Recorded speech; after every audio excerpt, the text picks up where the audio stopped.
Oftentimes when I talk to my clients and I tell them follow your intuition, listen to your intuition, I have to give them the how, because we do not know how to do it. And oftentimes we hear the messages, listen to your heart, follow your gut. Two things are commingled there. It expresses the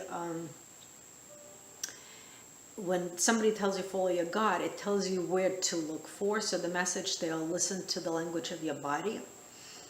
But there is a deeper truth to it. There is a deeper technology behind it, and it's oftentimes not discussed or disclosed. So there are two things here at play. One is instinct, and the other one is intuition. And they do two different things. Instincts is when a lot of protective mechanisms are built there. It is something that is recorded deeply in your body, and it's a visceral reaction to something. It's usually a survival mechanism, a protection. So if you touch something hot as a kid, or I don't know, stuck your fingers into the electrical socket and get electrocuted or burn your finger, that would be that information will be written in your subconscious mind, in your memory field, and you will know not to do it again.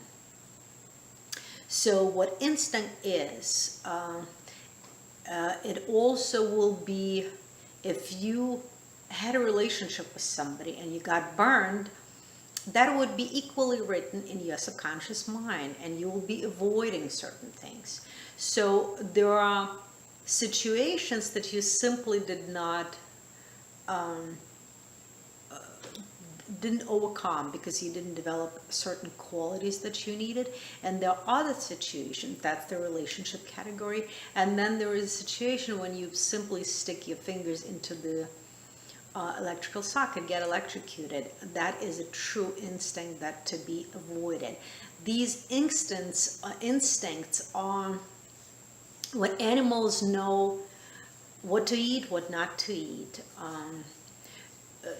what other animals and predators to avoid. So they do it instinctively. It is a protective mechanism that we have and animals have. And that's the instinct. But if you follow instinctively your gut, it's the first thought that comes to your mind. It's not following your intuition. Intuition is something different. The instinct could preclude you. There could be barriers that are holding you back in life.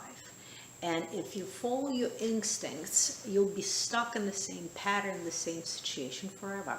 Intuition is what comes from the heart. Intuition is what comes from your soul. It's the guidance from your soul that has no judgment or negative connotation whatsoever. So the first thought comes to your mind, and it's a critical thought. It's something that I'm not good enough, or I'm not this or that, I'll fall, I always do, I'll fail, I always do. That is instinctual thought. And the intuitive thought will never have a component that is judgmental. So that's one tip to distinguish between the two. How do you listen to your intuition?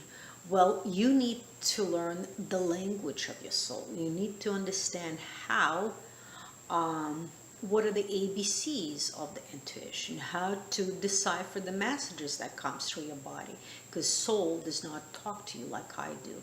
It comes subconsciously in dreams, in thoughts that are like whispers that come and they go, and oftentimes it is so quick that we dismiss it.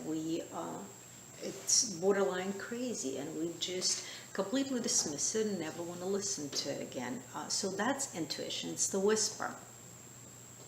I remember Steven Spielberg said, you have to pay attention to that because it comes so quick.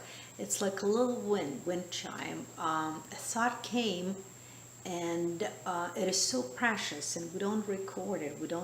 We dismiss it oftentimes more than we pay attention to it. That's the intuitive thought. And the ABCs of the intuition are such.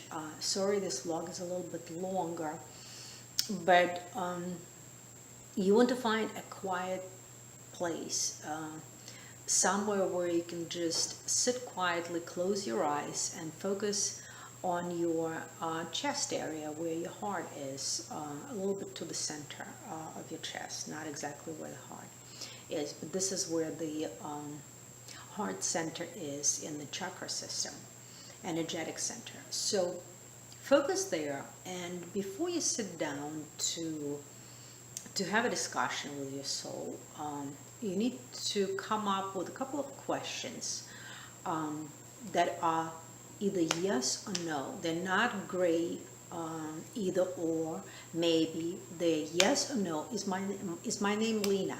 Am I sitting on the couch? Am I wearing a black dress, blue dress? Questions like that. Very simple yes or no questions. And you sit down and you ask, get quiet, close your eyes, focus here, and then ask a simple yes question. And then wait and experience the feeling, where the sensations are. Is there a pinch somewhere? Is there butterflies on the shoulders? Where you experience the answer yes. How does your body tell you that that's a yes? Ask a couple of questions and just don't force anything. Wait for the answers to come. And remember those yes answers.